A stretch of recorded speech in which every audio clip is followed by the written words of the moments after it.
At Christmas dinner, my dad slapped me in front of 300 guests and called me worthless, while my sister hissed that I no longer existed to the family. Humiliated, I straightened my dress and walked away, but that moment ignited the silent revenger inside me. What followed was not just family drama, but years of betrayal resilience, and a path toward ultimate revenge that even Reddit would call pro-revenge. This story is about how humiliation can turn into power, how betrayal can fuel transformation, and how one woman can rise from being erased to reclaiming her dignity. I had just stepped into the grand Christmas dinner, 300 guests buzzing with laughter and clinking glasses, when my dad cut through the noise. I barely got out a polite hello before his hand cracked across my face. The room froze. His voice boomed, "You worthless leech, get out!" My sister's hiss followed like poison. "You no longer exist to this family." I stood frozen for a moment, the entire ballroom hanging on the words that had just been spoken. The hush was so complete I could hear the flicker of the candles on the tables, the clatter of a fork dropped somewhere far off, the quickened rhythm of my own heart pounding in my ears. My dad's hand still hovered slightly raised, as if he could not believe what he had just done in front of 300 witnesses. My cheek throbbed, but it was not the pain that shook me. It was the echo of every insult I had carried since childhood, suddenly amplified under that dazzling chandelier. I lifted my chin. The taste of copper lingered on my tongue where my teeth had cut my lip. All around me, women in sequined gowns and men in tailored tuxedos looked away, whispering behind their hands. I could feel their eyes, their judgment, their silent verdict that I had always been the outcast. For a brief second, I wanted to run, to slip out the side door and disappear into the cold December night. But the waiter's words hung in the air, a lifeline and a challenge. "My helicopter is waiting." It was absurd, surreal, and yet perfectly timed. My sister Jessica leaned in her perfume, thick and sweet, her voice carrying just enough for the closest guests to hear. "You should be ashamed of even showing up." Dad was right. "You are nothing." Her lips curled into a practiced smile, the kind she had worn since childhood whenever she saw me falter. I did not answer her. Instead, I pressed my hand against the smooth fabric of my navy dress, smoothing the wrinkles where my dad's slap had twisted it. My breathing slowed, my shoulders drew back, and I realized in that instant that the humiliation had not broken me. It had ignited something that had long been buried under years of silence. The waiter, sensing the weight of the moment, did not flinch. His eyes met mine briefly before he gestured toward the grand entrance. "Ma'am, if you are ready." He bowed again, and the collective gasp from the crowd told me this was no ordinary gesture. The contrast was searing. My dad's hand, so quick to strike, and this stranger's hands, offered in service and respect. I walked past my dad without a word, past my sister's frozen smile, past the rows of guests whose whispers swelled again now that the spell was breaking. Every step clicked against the polished marble floor, steady and sharp, echoing through the vast hall. My heart beat in rhythm with those steps, each one a refusal to crumble. The December air hit me as the doors swung open. Cold and sharp, it wrapped around me like a cleansing storm. And there, beyond the steps of the mansion, the dark shape of a helicopter stood ready-blades still. The sight made the sting on my cheek almost irrelevant. The humiliation had been public, yes, but so was this. My family had branded me a leech before 300 witnesses. Now those same witnesses would see me ascend into the night sky on my own terms. I closed my eyes briefly, letting the rush of cold air wash over me. The slap, the words, the hiss of betrayal from Jessica. They were not isolated wounds. They were the final crack in a dam that had been straining against pressure for years. That night, under the glow of holiday lights, with the thunder of judgment still echoing behind me, I knew that my revenge had already begun. When I was a child, the word worthless had been whispered at the dinner table. Whenever I spilled a glass of milk, whenever I came home with grades that did not shine next to Jessica's perfect scores. At 12, I overheard my dad telling a colleague that only one of his daughters was worth mentioning. At 16, he introduced Jessica to his investors as the pride of the Carter family, while I stood awkwardly in the corner, clutching a plate of appetizers I had been asked to serve. Each humiliation stacked higher than the last, but none had been delivered with the violent finality of tonight. The memory of my mom's eyes brushed against me then, eyes that had always flickered with discomfort but never defiance. She had flitted about the dinner parties, checking wine glasses and smoothing over Dad's boasts, never once standing between me and his disdain. Her silence had been as sharp as any slap, teaching me that I could not expect rescue. I thought of her now as the helicopter door opened with a mechanical hiss. I wondered if she was inside, or if she had retreated once again into the shadows, unwilling to meet my gaze. For a heartbeat, I almost wished she would come running, calling my name, telling me that none of this was true. But the cold truth settled deeper with each second of silence. She would not. She never had.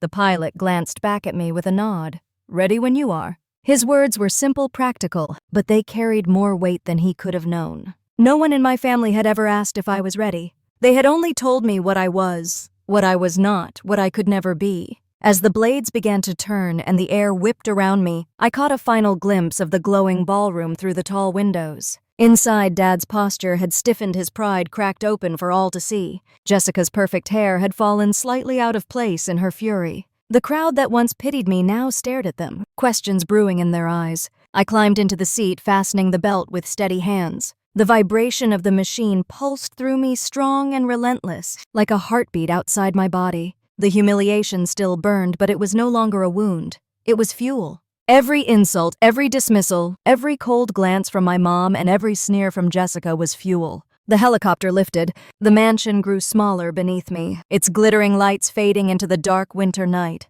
For the first time, I saw the place not as home, but as the gilded cage I had already left behind long ago. The memory of the slap lingered, but so did the sound of the waiter's bowing voice, calm and certain. "Ma'am, your helicopter is waiting." It had been a line from a stranger, yet it felt like a prophecy. Because this was not just an escape. It was the beginning of a reckoning that none of them could have imagined. That slap wasn't the first time my dad tried to break me. It was only the loudest. The sting on my cheek from that Christmas night faded, but it pulled up every other sting I had ever swallowed, every sharp word, every look that told me I did not belong. As the helicopter carried me away, the memories rushed in, uninvited and relentless, reminding me that this wasn't just one night. It was the story of my life. I remembered being 6 years old, small enough that my feet dangled above the floor when I sat at the long, polished dining table. Jessica sat beside Dad, hair tied with ribbons, smiling as if the spotlight had been crafted for her alone. That evening, Dad had been entertaining a business partner, a man with a booming laugh and a heavy gold watch. I spilled a little cranberry juice on the tablecloth, a thin red line cutting across the white. The room froze and Dad's hand clamped on my shoulder so hard I winced. "Worthless," he muttered low enough for only me to hear. But the shame rose like fire in my throat. Mom had quickly dabbed at the stain, murmuring about how children were clumsy, but her eyes slid away from me. She never held my gaze when Dad was angry. That avoidance told me I was on my own. Jessica leaned close, her voice a whisper of triumph. "You always ruin everything." It was her favorite line, one she repeated through the years whenever I stumbled. At 10, I tripped while carrying a platter of hors d'oeuvres during one of Dad's holiday parties. Glass shattered shrimp scattered across the hardwood floor, and laughter erupted from the guests. Not laughter with me, laughter at me. Dad's face turned crimson as he barked at me to clean it up. He announced loudly that Jessica would one day host events of her own with grace unlike her clumsy sister. My cheeks burned hot as I gathered shards into my hands, blood pricking where the glass sliced my skin. I learned that night to swallow the tears and keep my head low. By 12, I no longer expected Dad to clap when I brought home good grades. Jessica earned perfect scores and glowing comments from her teachers. Mine were solid, good enough, but never enough for him. One evening, while he toasted Jessica's awards in front of relatives, I stood silently by the wall. I overheard him say she was the daughter worth bragging about. His words cut deeper than any slap because they were not whispered in anger. They were offered with pride to an audience, and they erased me completely. Mom remained quiet through it all, smoothing her dress, smiling at the right moments, refilling wine glasses. She was skilled at pretending we were a perfect family, skilled at ignoring the tension that always gathered around me like storm clouds. Sometimes I wondered if she was afraid of Dad or if she simply agreed with him. Her silence felt like agreement. At 16, the humiliation sharpened into something unforgettable. Dad hosted a summer gala at the mansion filled with friends, business associates, and even some of my classmates. I wore a dress Mom had chosen pale blue and too frilly for my taste. While Jessica glided across the room, shaking hands and accepting compliments, I lingered near the buffet. When one of Dad's colleagues asked what my plans for the future were, I hesitated, fumbling for words about wanting to study writing or art. Dad's laugh boomed across the patio. "She will never amount to anything," he declared, glass raised high. "Jessica is the future of this family." My classmates giggled, whispering behind their hands. I stood, frozen heat burning my face, wishing the ground would swallow me whole. That night, I locked myself in my room, staring at my reflection in the mirror. I pressed my palms against my cheeks as if I could hold myself together. The tears came hot and fast, but beneath them a vow took shape. I would never beg for his approval again. I would find a way to exist outside of his shadow, even if it meant leaving everything behind. When I turned 18, the opportunity arrived, a scholarship full tuition to a university far away from home. The acceptance letter felt like a ticket to freedom, a lifeline. I showed Dad the envelope, heart pounding, foolishly hoping for a flicker of pride.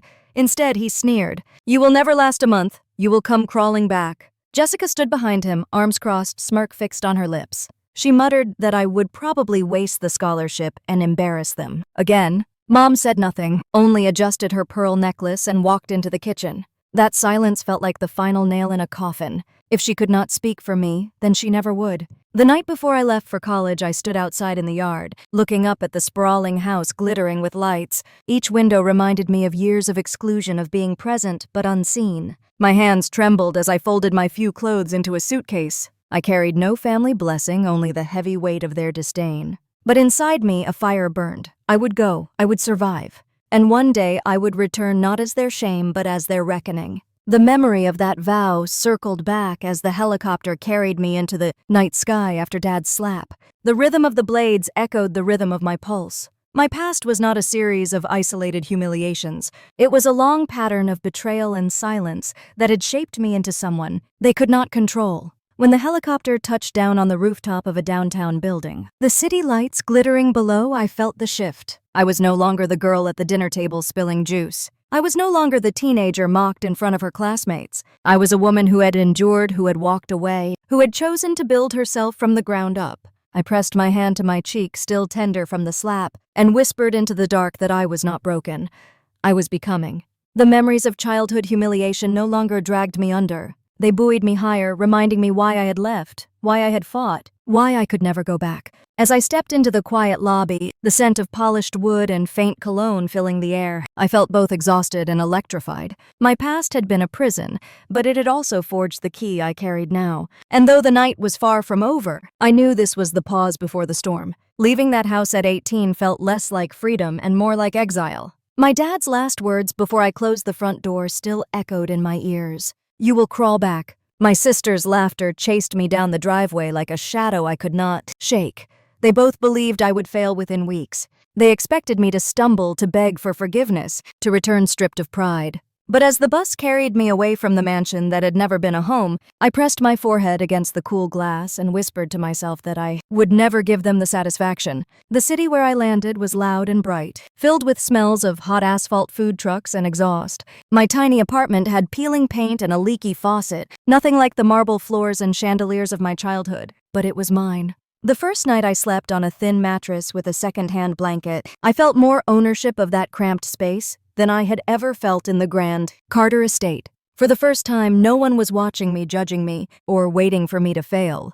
Still, survival was harder than I imagined. My scholarship covered tuition, but not food or bills. I took a job at a small cafe 3 blocks from campus, working before classes and late at night. The smell of burnt espresso clung to my clothes, and my fingers blistered from handling hot pans. Some nights I stumbled back to the apartment so tired my legs shook. I learned to eat day-old pastries from the cafe, stretching every dollar. When winter crept in, I wrapped myself in 2 sweaters instead of turning on the rattling heater, afraid of the electric bill. There were moments I almost broke. One evening after finals, I collapsed in the back of the cafe, dizzy from hunger, my vision swimming. My manager, a woman in her 40s with kind eyes, handed me a sandwich without a word. I devoured it, tears burning my throat along with the bread. I wanted to believe it was pity, but it was more than that. It was human kindness, a reminder that not everyone would tear me down. Classes were grueling, but they lit something in me. I studied late into the night, scribbling notes until my hand cramped. In economics lectures, I saw patterns of power and money that reminded me of my dad's business dinners, but now I was learning how to control them for myself. In literature classes, I lost myself in voices of others who had endured betrayal, humiliation, and still found ways to rise. Their words gave me language for my own pain. One professor in particular, Dr. Alan Morris, noticed me. He was older with graying hair and a habit of pacing when he spoke. After one seminar, he stopped me as I packed my books. "Your silence isn't weakness, Anna, it's fuel." I froze, startled by his accuracy. No one had ever seen my silence as anything but shame. In his office lined with books, he encouraged me to apply for a research internship. I doubted myself, but he insisted, "If you can survive what you have, you can survive this." I got the internship. It paid little, but it gave me experience and connections. For the first time, I felt like I was building something that could not be taken away. Still, humiliation lingered like a scar. One night at a networking event for students, I stood in a circle as classmates shared stories of supportive families. When someone asked about mine, I stammered. Before I could answer, another student recognized me. "Aren't you the Carter girl, the one your dad slapped at that Christmas party?" The words sliced through me like glass. I forced a smile, excused myself to the bathroom, and locked the stall. My face flushed hot, but instead of crying, I whispered, "Not forever." The humiliation replayed in my mind as I trudged through each long day. Dad's slap had branded me, but it also gave me a strange kind of armor. Every time I wanted to quit, I remembered the sting on my cheek, the laughter of guests, Jessica's hiss that I no longer existed. If I gave up now, she would be right. If I crawled back, Dad would win. So I kept going, stacking one small victory on top of another, even when no one was watching. I began saving every paycheck, folding crumpled bills into an envelope under my mattress.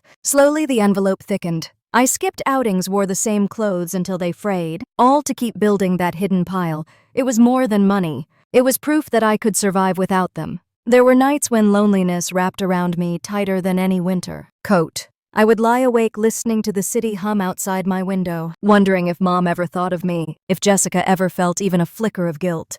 Deep down, I knew the answer. Mom had chosen silence for too long, and Jessica had always enjoyed my failures. The only one who could care for me now was me. At 19, a breakthrough came. I entered a campus competition for innovative business ideas. I pitched a platform that combined financial literacy with accessible tools for women managing households. The judges were skeptical at first, but I spoke with a conviction that came from lived experience. I knew what it felt like to be dismissed, powerless, unseen. And I knew how information could shift power.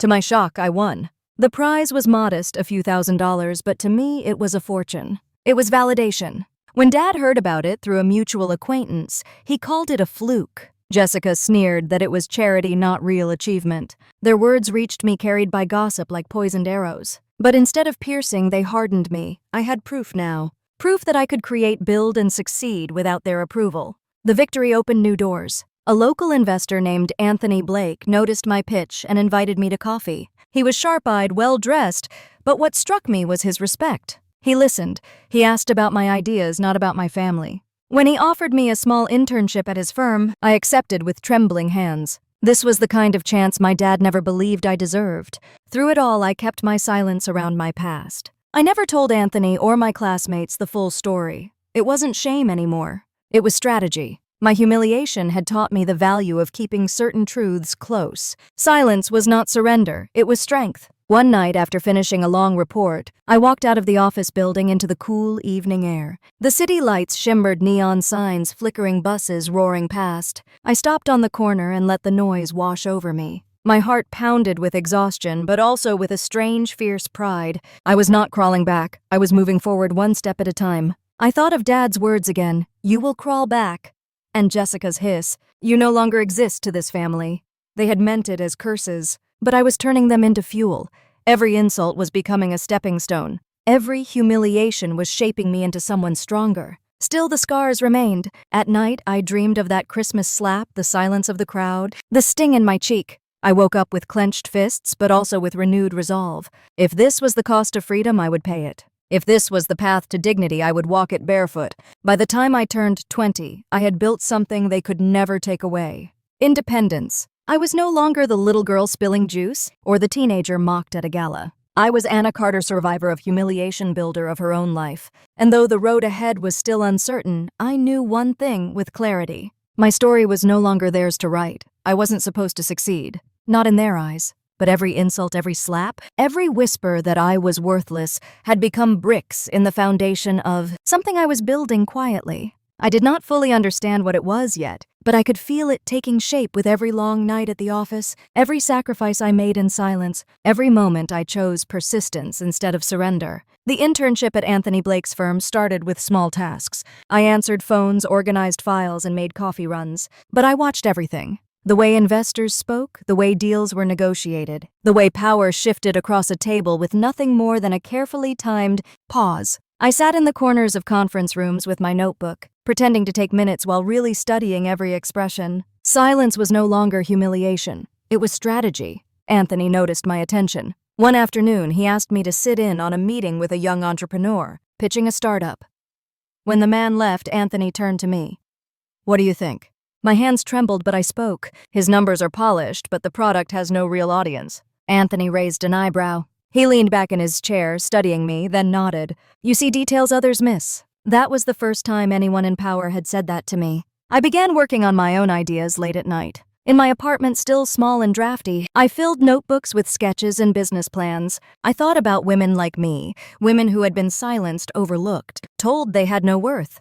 What tools would help them build independence? Slowly, the idea grew into something concrete, a platform that combined financial education with accessible planning tools. It was nothing more than scribbles at first, but it was mine. Sophie Nguyen entered my life then. She was a fellow intern, quick-witted and unafraid to laugh at her own mistakes. One evening, we stayed late, stacks of reports piled around us. She caught me sketching in the margin of my notebook and asked what it was. I hesitated, then showed her. Instead of dismissing it, she studied it with interest. "You might have something here, Anna. Let's work on it." Her confidence steadied mine. Soon, we were spending evenings brainstorming, fueled by cheap takeout and determination. The first version of our project was clumsy. We coded with limited knowledge, borrowed design templates, and patched things together with more hope than skill. But when we presented it at a small campus showcase, people paid attention. Women approached us afterward, telling us how much they needed tools like these. That night, I lay awake in my apartment, the glow of my laptop screen reflecting off the ceiling. For the first time, I saw not just survival, but the possibility of building something that could last. Still, the voice of my dad haunted me. "You will never last a month." Jessica's sneer echoed too. "You are nothing." Every time I doubted myself, I imagined their faces. Instead of crushing me, the memory pushed me forward. I would not let them be right. Months passed in a blur of classes, internship hours, and long nights of work. Sophie became not just a collaborator, but a friend. We laughed about our failures, encouraged each other through setbacks, and celebrated small victories. With her, I felt something I had never felt with my family: belonging.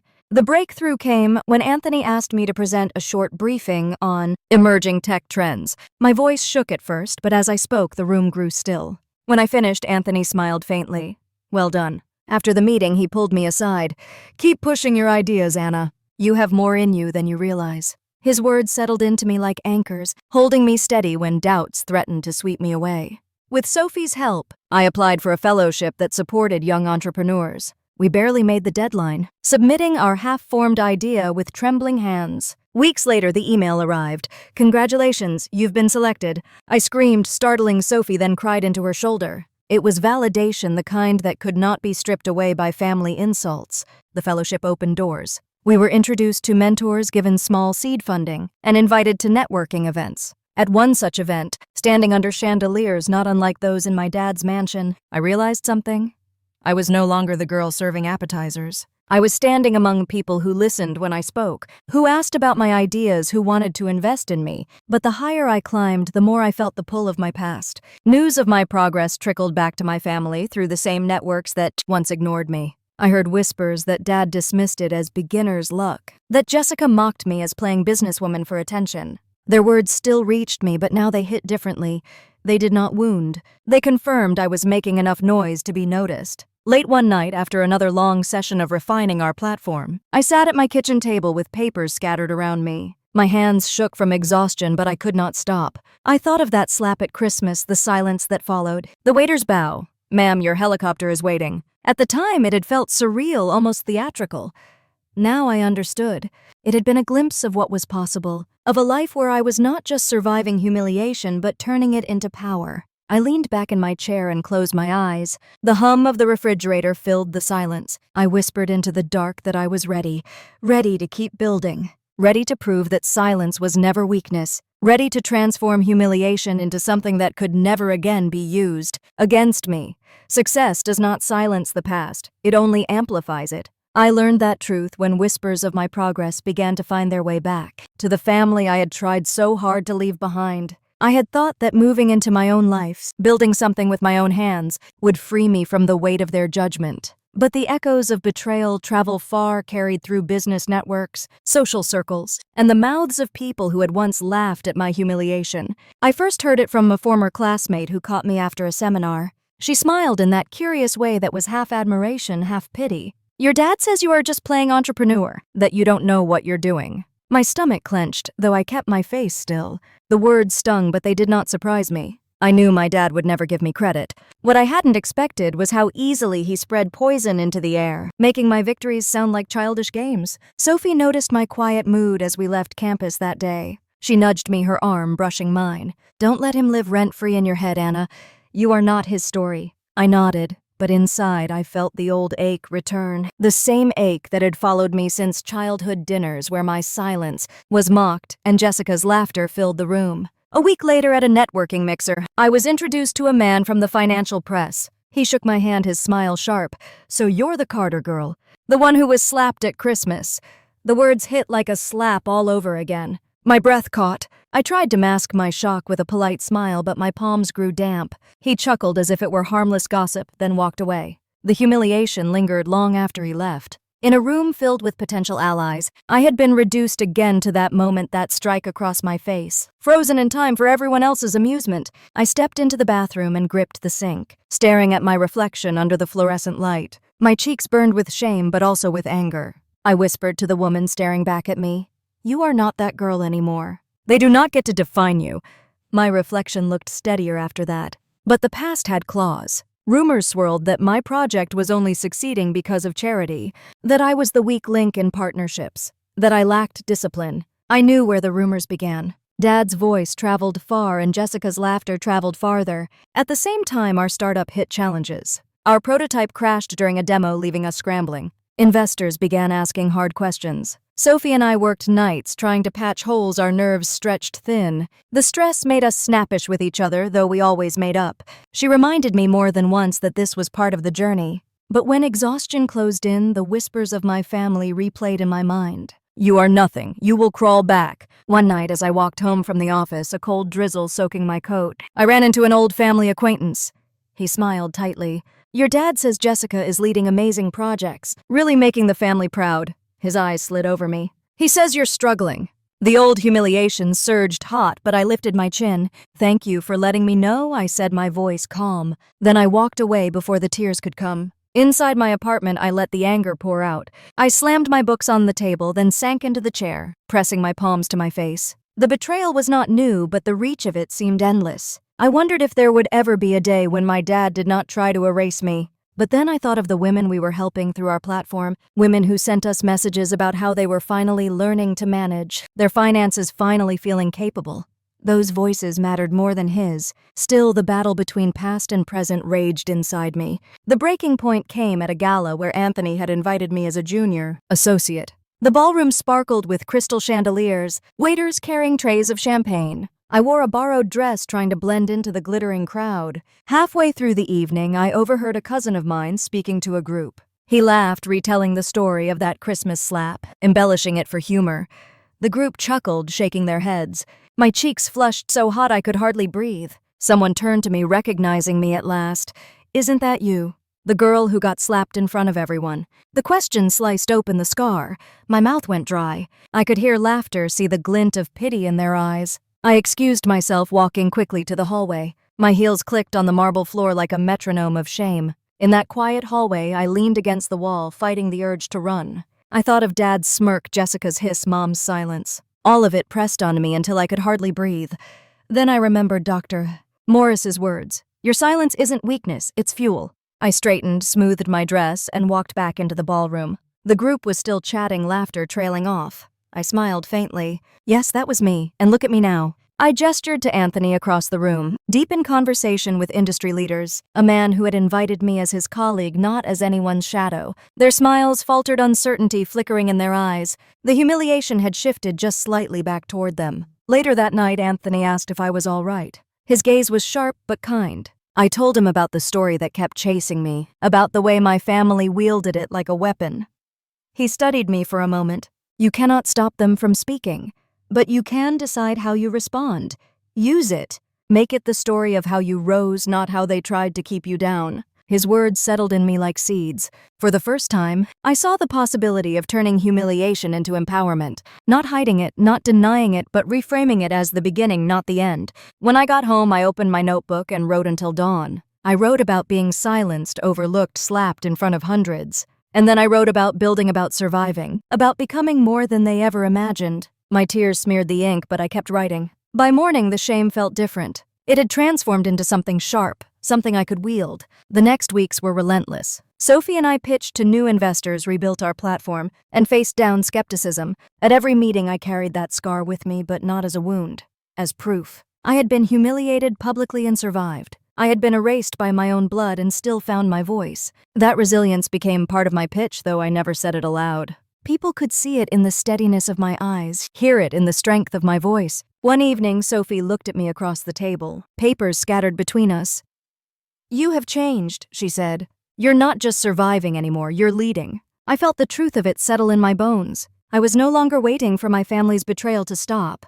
I was building a life that would outshine their every attempt to drag me down. Yet even as I grew stronger, I knew the war was not over. Their voices still followed me, their poison still spreading. And I knew that one day I would have to face them again, not as the outcast they remembered, but as the woman they had underestimated for far too long. That night, I stood by the window of my apartment, city lights glowing below, my reflection dark against the glass. I touched my cheek where the slap had landed years ago, the place where humiliation had branded me. It no longer felt like weakness. It felt like fire. Revenge does not happen in isolation. Along the way, you find people who lift you higher, and others who only pretend. 2. I learned that truth slowly, the way cracks form in glass, invisible at first until the whole surface shatters. The months after the gala, where I had reframed my humiliation into strength, were some of the busiest of my life. Sophie and I worked tirelessly on our platform, meeting investors, fixing glitches, and expanding the idea into something people could use daily. The messages we received from women across the country were my constant reminder that this was more than business. It was a lifeline. Women wrote that they felt seen, that they were finally learning how to manage money, that they could breathe without fear of losing everything. Every time I read those words, I thought of my dad and Jessica telling anyone who would listen that I was worthless. The more our users thanked us, the more their words rang hollow. At the same time, I was building relationships with new colleagues at Anthony's firm. The office buzzed with energy phones ringing, people darting between meetings. Among them was Daniel Reed, a young associate with sharp suits and an easy smile. He had a way of asking questions that made me feel like he actually wanted to hear the answers, a rare quality in a world full of people waiting for their turn to talk. At first, we were just co-workers who shared long hours and late dinners after presentations. But slowly, something more grew between us.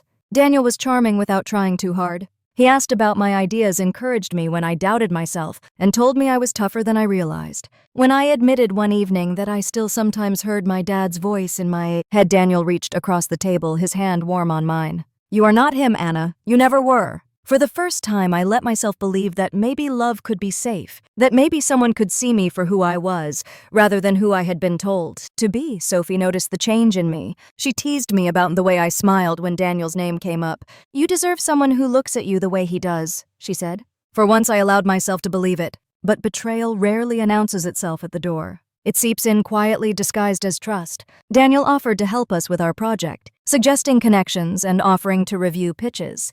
At first, it was helpful.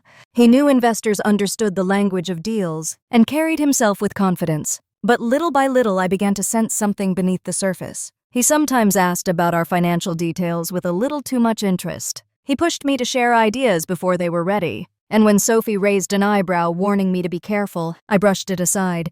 "He is on our side," I said. "He believes in us." One evening, Sophie and I sat in the office, surrounded by empty coffee cups and drafts of presentations. She leaned back in her chair, arms crossed. "Anna, I know you like him, but I think he is using you." Her words stung. I defended him fiercely, insisting she was misreading things. But deep inside, doubt had already started to take root. The cracks widened when we prepared for a major pitch. We had been invited to present our platform to a panel of investors that could change everything. The night before, Daniel insisted on helping me polish the slides. He sat close, his voice steady, his compliments flowing. For a moment, I felt grateful, almost relieved to have him by my side.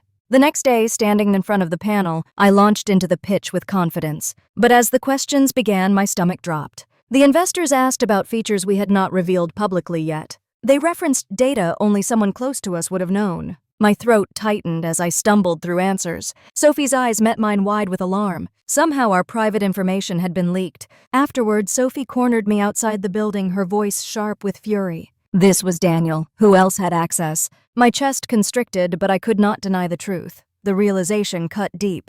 The man I had trusted, the one I had let close, had betrayed me. I confronted him that evening in his apartment. The city lights glowed outside the window as I stood across from him, my heart pounding. Did you leak our information? His eyes flickered a tell I had never noticed before. He sighed, leaning back against the couch.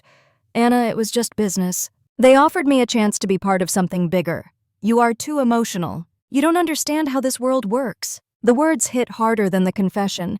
Too emotional, not understanding. They were echoes of my dad dressed in a younger man's suit. Rage surged up my spine, but I swallowed it down, my silence sharper than any scream. I picked up my coat and walked out without another word. The betrayal left me gutted. For days I went through the motions, working with Sophie, fixing the fallout, but inside I felt hollow. I had let myself believe love could heal what family had broken, only to find that trust was just another weapon. Sophie stayed close, reminding me that we still had each other, that we still had the work. Her loyalty steadied me. Without her, I might have crumbled. But even as I struggled, something inside me hardened. Betrayal was familiar territory. I had survived it before, and I would survive it again. This time, though, I would not just survive, I would learn. I would remember the cracks in Daniel's smile, the way he had cloaked greed in charm, and I would never again mistake false warmth for love. The lesson was brutal, but it sharpened me. I threw myself into our work with Sophie, fueled by the anger of being deceived yet again. Late nights turned into dawns as we rebuilt what had been damaged, making it stronger, safer, more resilient. Every line of code, every slide of a presentation carried a silent vow. They will not destroy this. They will not destroy me. One night after hours of work, Sophie looked at me with tired but steady eyes. You are different now. Stronger, but harder too. I nodded. I could feel it in my bones. Each betrayal layered over the last forming armor, not unbreakable but close. As I walked home under the glow of streetlights, the city humming around me, I thought of my dad, of Jessica, of Daniel. Betrayal was their language, but I was learning to translate it into something else, power. The power to endure, to build, to rise in silence until the day came when they would look up and realize too late what they had lost. Success was no longer a dream. It was real, solid, something I could touch in the lines of code we perfected, in the contracts we signed, in the applause that followed my speeches. But the higher I climbed, the more I felt the pull of the past. My dad and Jessica were like shadows, stretching farther the brighter the light became. Every triumph of mine seemed to echo in their ears as an insult, and they were determined not to let me forget where I came from. The press began to notice our work. Articles appeared calling me a rising star, a woman who had turned adversity into opportunity. My face, once hidden behind shame, now stared back at me from glossy magazines. The first time I saw one at the newsstand, my knees almost gave out. I bought a copy and held it close, the paper trembling in my hands. Sophie snapped a photo of me grinning under the headline. You deserve this, she said, but I knew what was coming. Within days, rumors began to spread. I heard that Jessica had posted sly comments online mocking me as a fraud, hinting that my success was built on charity, not merit. Old acquaintances whispered that my dad was telling his circles that I exaggerated everything. It was as if they could not stand the idea of me shining without their permission. At a boardroom meeting with potential investors, I heard someone ask in a half-joking tone if my dad had finally forgiven me for that Christmas scene. The laughter around the table was low but unmistakable. My chest tightened, but I forced my smile to hold steady. I gave my pitch with the calm of someone who had been humiliated enough times to turn it into armor. When the meeting ended, I excused myself to the restroom and leaned against the cool tile wall, breathing deeply until the tremor in my hands eased. I should have been celebrating victories, but instead I was fighting ghosts. The contrast was exhausting. On stage, I spoke about resilience and empowerment. Off stage, I fought to keep my dad's venom from swallowing my confidence. The tension built toward a moment I could not avoid. My dad was hosting a charity gala, a grand event filled with the city's elite. I had been invited not by him but by another sponsor who admired my work. For days, I debated going. The thought of walking into a hall filled with his allies made my stomach twist. But Sophie urged me. You have nothing to hide, Anna. Show them who you are. The night of the gala, I chose a dress that made me feel both powerful and unshakable. The fabric hugged me like armor, deep green that shimmered under the lights. As I stepped into this ballroom, conversations hushed just slightly. I felt their eyes, the recognition, the whispers. The memory of another ballroom long ago tightened my chest, but I pushed through. I spotted my dad across the room, surrounded by men in suits and women dripping in jewels. Jessica stood at his side, radiant and smiling. The golden daughter he had always showcased. Her eyes met mine and her lips curled into that same practiced smirk. "You do not belong here." The words weren't spoken, but I heard them all the same. When the speeches began, my dad took the stage. He spoke with his usual booming confidence, praising Jessica, praising the family name. Then his gaze flicked toward me. "Some of you may have heard stories about my other daughter," he said. His voice dripped with disdain. "She plays at being a businesswoman, but let us not mistake noise for substance." The room shifted, the air heavy with discomfort. My heart pounded so hard I thought I might faint. Jessica's smile widened, feeding off my humiliation. The echoes of my past roared in my head. That slap, those whispers, the years of silence. For a moment, I almost let it swallow me. Then Anthony appeared at my side. He leaned close, his voice calm. "This is your moment, Anna. Take it." When the host invited me to speak as a special guest, I walked toward the stage on unsteady legs. The lights blinded me, but I felt the weight of hundreds of eyes. My hands trembled as I gripped the podium, but my voice came out steady. I spoke about resilience, about being told you are nothing and finding strength in that very rejection. I spoke of women who build from scraps, who rise from humiliation, who refuse to stay silent. As I spoke, I felt something shift in the room. People leaned forward, listening, their eyes softening with recognition. By the time I finished, the applause was thunderous. I glanced toward my dad and Jessica. Their faces were masks cracking under the weight of exposure. Afterward, powerful figures approached me, shaking my hand, praising my words. For the first time in that space, I was not the outcast. I was the one being honored. But as I left the stage, my chest tightened. I had won the room, but the cost of standing against them left me drained. I could see the fury in my dad's eyes, the way Jessica's nails dug into her palm. I knew this was not the end. It was only the beginning of a deeper war. Later that night, alone in my apartment, I stared out at the city lights. The victory felt hollow. Why did I still crave their acknowledgement even as I rose higher without them? Why did their disdain still cut so deeply? The questions circled me like shadows. I pressed my hand against the glass, feeling the chill seep into my skin. I whispered to myself that this was only the first strike. The day would come when their power to humiliate me would be gone for good. I was not there yet, but I was getting closer. Power can make you untouchable in the world's eyes, but never in the eyes of your family. That truth pressed down on me. The more I achieved, the higher I climbed. The more people looked to me as proof that humiliation could be turned into resilience. Articles praised me as a silent fighter, a woman who had faced betrayal and still stood tall. Yet behind those words was a shadow, the same shadow that had followed me since childhood. To my family, I would always be the failure, the stain on their perfect image. Our company had grown beyond anything Sophie and I first imagined.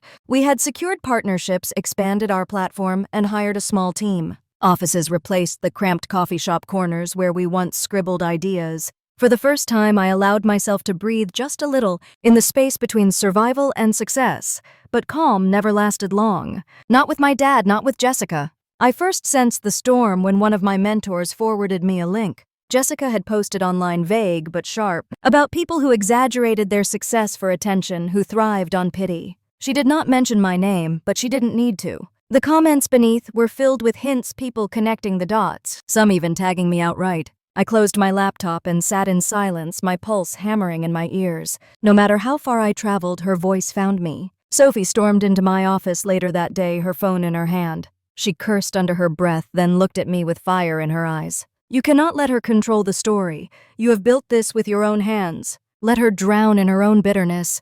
I wanted to believe her. But bitterness has a way of staining the people it targets. The tension grew sharper when one of my old aunts reached out, her voice thin over the phone.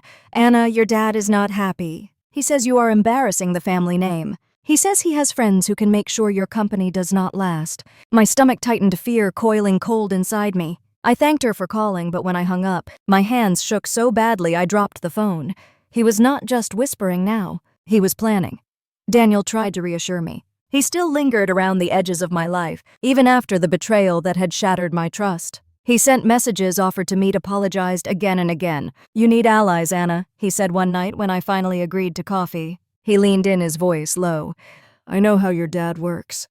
I can help protect you." His words sounded soothing, but beneath them I heard the echo of his past treachery. I kept my smile steady, but inside I recoiled.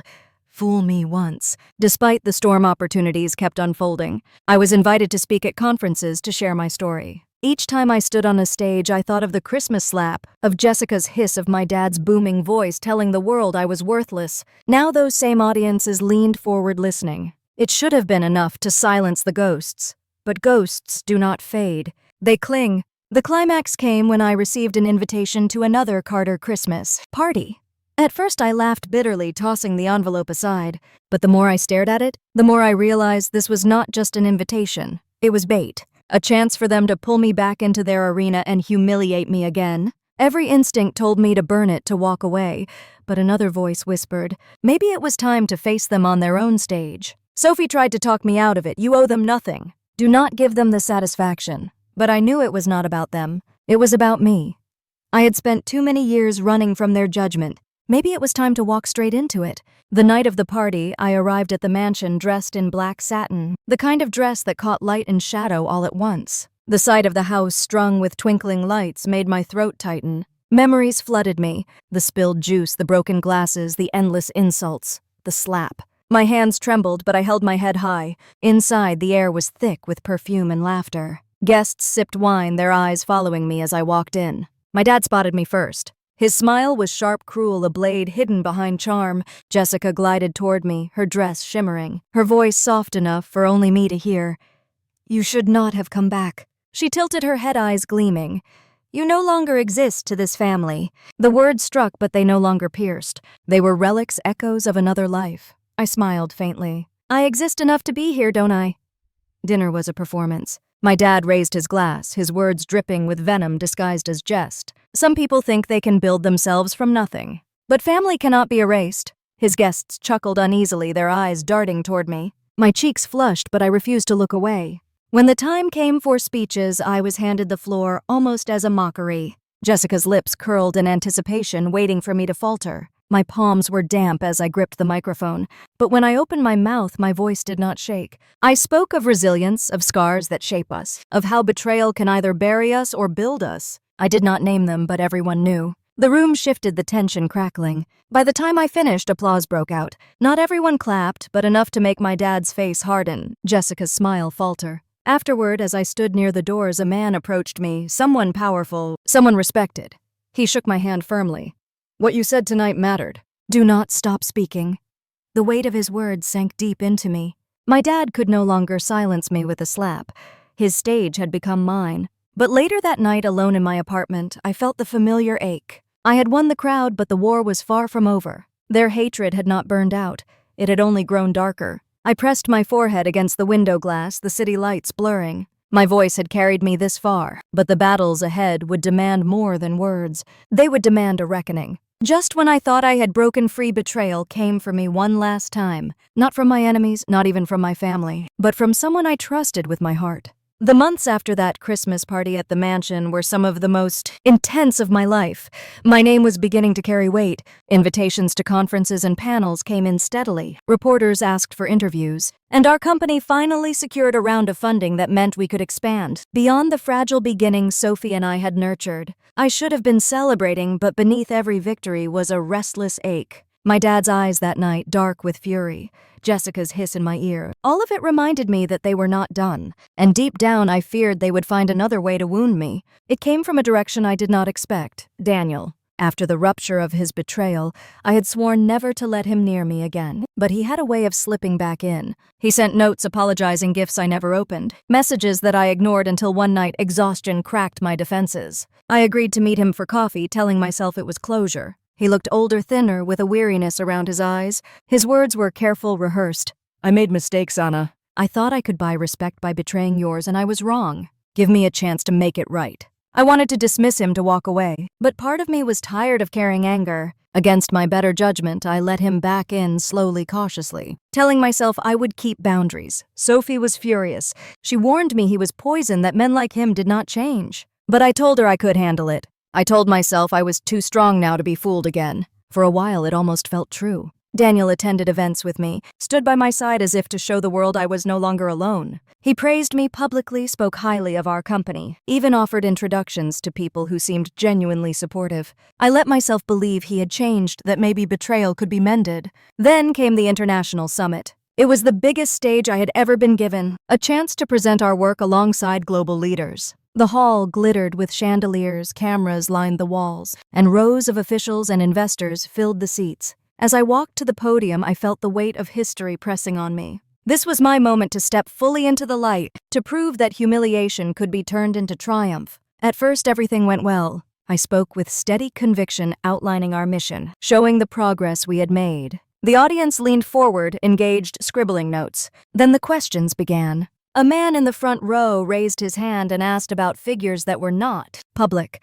Numbers from private documents Sophie and I had guarded carefully. My pulse spiked. Another question followed, referencing confidential negotiations. The murmurs in the room grew louder. My mouth went dry. I stumbled, my words faltering as the weight of exposure crushed down on me. From the corner of my eye, I saw him, Daniel, sitting calmly watching me with that unreadable expression. In that instant, the truth struck me like lightning. He had done it again. He had sold me out, handed over our secrets in exchange for some invisible reward. The room blurred as my chest constricted. Betrayal all over again, but this time on the largest stage of my life. I finished the presentation somehow, though my voice shook, though my vision swam. The applause was polite, but thin, a shadow of what it might have been. As the crowd dispersed, I stood frozen in place, humiliated all over again, the echoes of my dad's slap ringing in my ears. Later that night, I confronted Daniel in the hotel lobby. My voice was quiet but sharp. "You leaked our information." His face did not even flinch. He sighed, almost bored. "Anna, this is how the game is played. You cannot survive in this world without giving a little." They offered me a seat at the table. I took it. "You should thank me for keeping your name in the room." My stomach turned. His words were not just betrayal. They were dismissal. The same dismissal I had grown up swallowing from my dad and Jessica. Too emotional, not understanding, always less. I walked away without another word. My heels echoed against the marble floor, each step heavier than the last. I locked myself in my hotel room, pressed my back to the door, and slid down to the carpet. The humiliation burned hot in my veins, but beneath it a colder fire began to form. I had been slapped in front of 300 guests. I had been mocked by my sister, dismissed by my mother, betrayed by the man I let into my heart. And yet I was still standing. They had not destroyed me. Not then, not now, not ever. When I returned home, Sophie was waiting. Her eyes blazed with anger on my behalf, but her voice was steady. "This is not the end, Anna. This is just the moment you decide what kind of revenge you will take." Her words settled into me like iron. She was right. Daniel's betrayal had humiliated me, but it had also sharpened me. My family's contempt had chased me all my life, but it had also prepared me for this. Betrayal was their language. I would answer in mine. I stood by the window that night, the city lights spreading beneath me like a map of fire. My reflection stared back at me, strong and scarred. I whispered into the glass that I would not crawl back, not now, not ever. I was not finished. The reckoning had not yet come, but it was close. I could feel it rising in my chest like a storm ready to break. At Christmas dinner years ago, my father slapped me in front of 300 guests and called me worthless. That memory has lived under my skin like a brand, haunting every step I took, pushing me to keep climbing even when my legs ached, even when betrayal left me gutted. Tonight I stood again in a grand ballroom under chandeliers blazing with gold. But I was not the same girl who once swallowed humiliation in silence. I was here not as their shame, but as their reckoning. The gala was larger than any Carter party I remembered. Velvet curtains lined the walls, an orchestra played low, and cameras flashed as guests arrived in glittering gowns and sharp suits. My name was everywhere, printed on the program, announced on banners. People shook my hand, smiled with genuine admiration, told me how my work had touched their lives. Yet across the room I saw them. My father with his stiff shoulders and thundercloud eyes, Jessica gleaming like a diamond beside him, her smile sharpened into a weapon. My mother hovered behind them, gaze unfocused, lips tight. I walked through the crowd, every step echoing against marble, the sound steady grounding me. Whispers rippled through the guests. Some remembered that slap. Others had only heard the story passed around like gossip, but all of them were watching. The host opened the evening with kind words about resilience and the power of transformation. Then my father strode to the podium. His voice filled the hall as it always had, heavy with authority. He praised Jessica, praised the family legacy, then his tone shifted. Some people, he said, mistake noise for substance.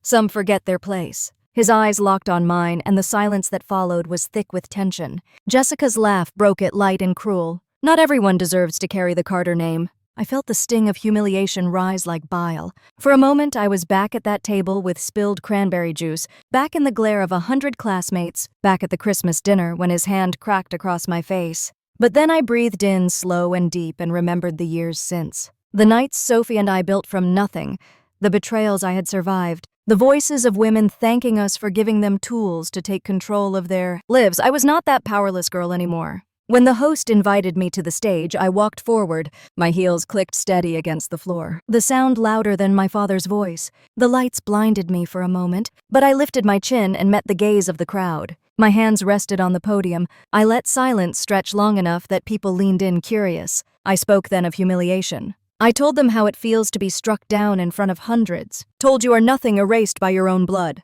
I told them how betrayal cuts deeper than any blade, how silence can feel like annihilation. Then I told them how silence can also become strength, how humiliation can forge resilience, how scars can become maps leading you back to yourself. I never said my father's name, I never spoke Jessica's, but the truth glowed in every word. Murmurs spread faces, shifted heads turned. My mother looked down at her hands, shoulders trembling. My father's face darkened, his pride cracking. Jessica's smile faltered, lips twitching with rage. By the time I finished, the applause was thunderous, a storm of sound that shook the walls. People rose to their feet, clapping, cheering, some even wiping their eyes. The host stepped forward, holding an award engraved with my name, Resilience and Empowerment.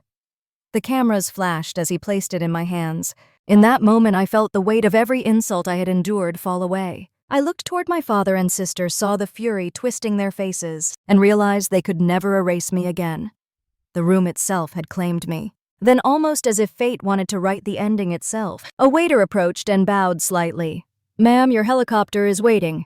The hall fell silent for a breath, the words ringing through the air. I heard the echo of another night, another waiter, another line spoken after a slap. But this time it was not dismissal. It was honor. Guests gasped softly, some glancing at my father, others at me, their expressions filled with awe. I stepped down from the stage, the award clutched firmly in my hand. People reached out to congratulate me, to shake my hand, to tell me I had inspired them. I smiled, thanked them, but my eyes stayed fixed on the three who had tried to erase me. My father stood stiff as stone, Jessica's hands curled into fists, my mother's lips pressed so tightly they had gone pale. I gave them nothing more than a nod as I walked past. Outside, the night air was crisp, the blades of the helicopter whirring as the pilot prepared for takeoff. I paused at the top of the steps, looking back one last time at the mansion blazing with light. For years, it had been the prison where my worth was denied, where humiliation shaped me into silence. Now it was just a building filled with ghosts. I climbed into the helicopter, fastening the belt with steady hands. The vibration thrummed through me, strong, alive. As the machine lifted, I watched the house grow smaller, swallowed by the night sky.